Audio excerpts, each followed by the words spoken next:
Le cœur de ville, c'était ça. Vous avez la gare routière là-bas, c'était ça le cœur de ville. Et notre parti, ça a été justement, la contournante passe bien en haut, la contournante n'a jamais été notre projet. On l'a adapté, on se l'est approprié. C'était le projet de l'ancien maire.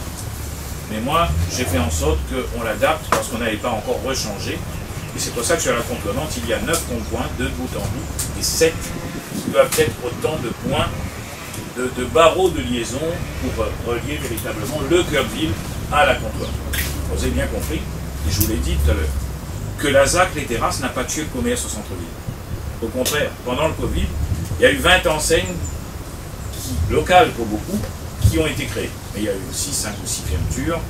C'est un peu un problème générationnel chez les commerçants indo-musulmans, chinois ou créoles, hein, parce que tout simplement, vivre aujourd'hui du commerce, etc., c'est très dur, et puis ça pose d'autres problèmes, et la fonction publique est encore attrayante, etc. Donc ça, c'est ce qu'on appelle le cœur de ville. La contournante qui passe bien au-dessus, qui va de Langevin à Manapani, c'est le grand centre-ville qui est à l'intérieur.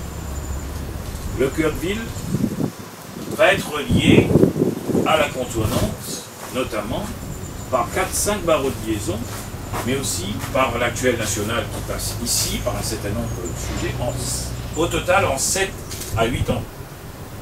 Ce qui veut dire qu'on n'a pas fait quelque chose qui dévie la circulation. On a fait pour que si les gens veulent venir en cœur de ville, c'est possible de le faire. Et c'est pour ça qu'on veut garder le stade Raphaël Babé, là. On veut mettre notre pôle culturel ici à la caverne des Hirondelles, qui avait accueilli en 98 les... Comment ça s'appelait? Avec l'évêque, ça avait été à Long-Marron, hein, c'était un beau sujet à l'époque, donc une scène culturelle sur l'histoire de l'esclavage. Aujourd'hui, on a les Nuits du Piton, on a de grands concerts qui sont là, et on veut, dans l'enceinte des services techniques, réaliser justement ce pôle culturel. Pourquoi? Parce que c'est un lieu de mémoire, c'est une ancienne usine de canne de la famille Caveguen, et ça a été aussi une féculerie de manioc dans la guerre, ça a été aussi avec un cheminement de l'eau qui passait ici. Donc, c'est notre histoire. Alors, dès le départ, avec les bureaux d'études, on a fait un choix. On a dit que non, notre cœur de ville, avec ça, mais ça pas loin. Donc, on l'a élargi. Et on a intégré dans notre projet de cœur de ville, eh bien, la rivière des remparts. Et on a fait l'Andic. Parce qu'il y a très peu de rivières qui traversent ces centres-villes.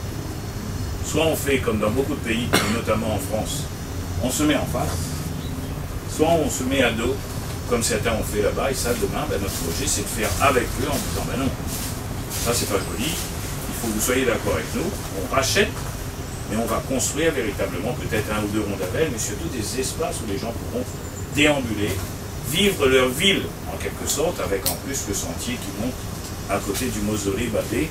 Alors, j'en viens à vous dire tout simplement qu'il s'agit pour nous eh bien, de réinstaller du commerce, de mettre la culture, d'installer de l'administratif, d'installer avec l'hôpital, le projet que l'on a demain, etc., l'aspect santé, etc., ce développement.